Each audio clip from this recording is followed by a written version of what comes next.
There's a strange truth about people, one that almost feels unfair when you first experience it. They often return the moment you no longer want them. It could be someone you loved deeply, a friend you trusted, or someone whose attention you once begged for. When they leave, it feels like a storm tearing through your life. You replay every word, every mistake, and you wait for them to come back. You think, if only I could explain, if only I could change, if only they could see. But here's the painful part. The more you want them, the farther away they seem. The more you chase, the faster they run. And the emptier you feel, the harder it becomes to breathe in their absence. It almost feels like a game you didn't sign up to play. A game where wanting too much pushes the very thing you desire further out of reach. This is where Stoicism begins to shine its quiet light. Marcus Aurelius once wrote in his Meditations, "You have power over your mind, not outside events.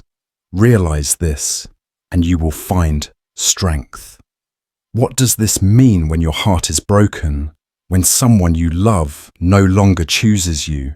It means that their actions, their choices, their leaving are outside your control. But the meaning you give to that loss, the way you respond, the discipline you cultivate, that belongs entirely to you. Imagine for a moment that your heart is a house. When someone leaves, they slam the door, and all you can think about is the sound of it closing.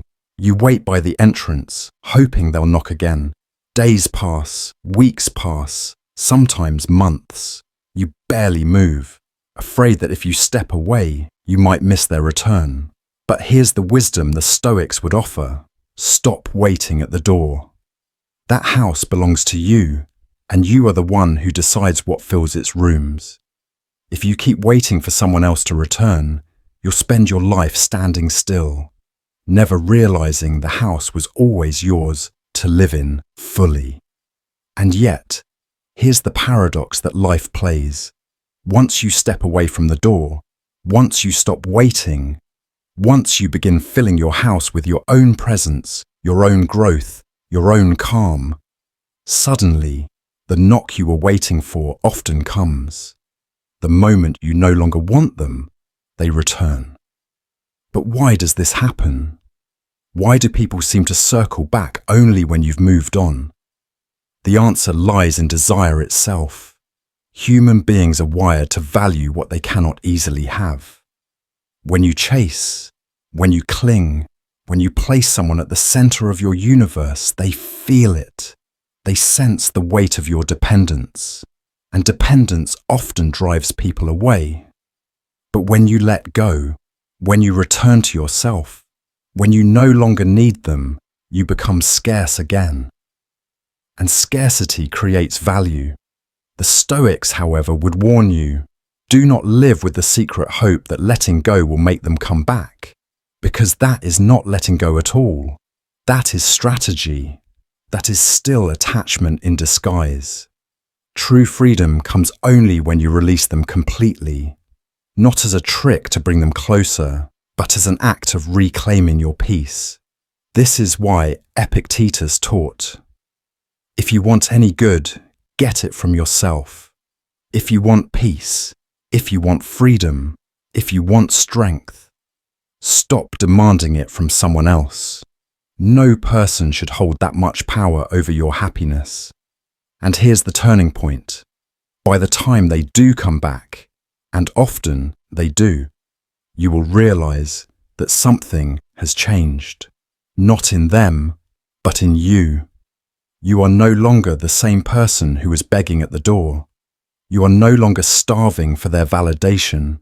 You have learned how to stand alone, how to carry yourself, how to breathe without waiting for someone else's permission to live. And this is the true gift of Stoicism, not that people will return when you no longer want them, but that by then you may not want them at all. When someone leaves, our first instinct is often to fight against reality. We tell ourselves it shouldn't have happened, that it was unfair, that the universe has made a mistake. But the Stoics believed that peace begins the moment we stop arguing with reality. Seneca once said, "It is not the man who has too little, but the man who craves more, that is poor." Craving someone's return, begging for their attention, is a form of poverty, a hunger that no amount of chasing will ever satisfy. Think about how rivers flow. They don't demand the rocks to move out of the way. They don't argue with the land. They simply find their path around the obstacles, continuing forward. Life, too, is meant to flow. When we fixate on a single person, when we beg them to come back, we are damming the river of our own existence. We stop flowing, we stop moving, we stop living. But once you let go, once you remove the dam, life begins to carry you again. And it is in that current, that forward motion, where strength and peace are found. Here's the paradox most people discover too late. When you no longer chase them, when you no longer cling, when you begin to live your life without needing them, they often feel the shift. Suddenly, the silence they once gave you feels heavy to them. Suddenly, your absence becomes louder than your presence ever was. They wonder why you no longer call, why your attention has faded, why your eyes no longer search for theirs.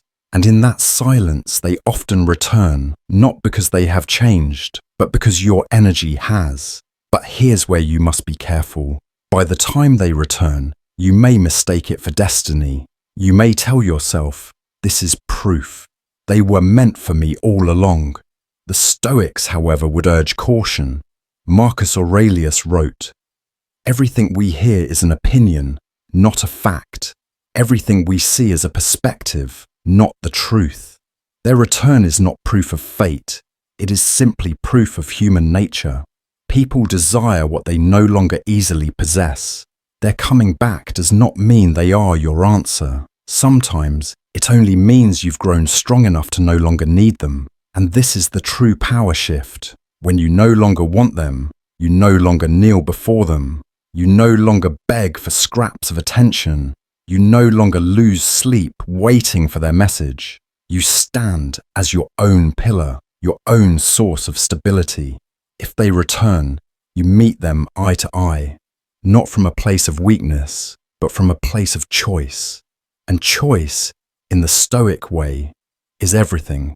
Because here's the reality. They may come back. Many times they do. But by then, you will face a decision you couldn't have imagined in your weakest moments. Will you take them back knowing that you no longer need them? Or will you let them go again, understanding that your peace is far too valuable to risk losing? This is where Stoicism and real life meet. The goal is not to manipulate, not to play games, not to use detachment as a weapon. The goal is freedom, the kind of freedom where whether they stay or go, you remain whole. The kind of freedom where you no longer measure your worth by someone else's presence. The kind of freedom where you realize that losing them was never the end of your story. It was the beginning of your becoming. So yes, they may return. Maybe not tomorrow, maybe not next month, maybe not even in the way you expect. But when they do, you will realize that the story was never about them. It was always about you. About how much strength you found in the silence. About how much you grew when the world felt empty. About how you rebuilt yourself when you thought you couldn't. The irony of life is that the moment you stop needing them, the universe often hands them back to you. But here's the deeper truth. By then, you won't crave their return. You won't beg. You won't chase. You won't break. Instead, you will have a choice to accept them or to walk away with your peace intact. That choice is freedom. That choice is power. That choice is what the Stoics were pointing to all along.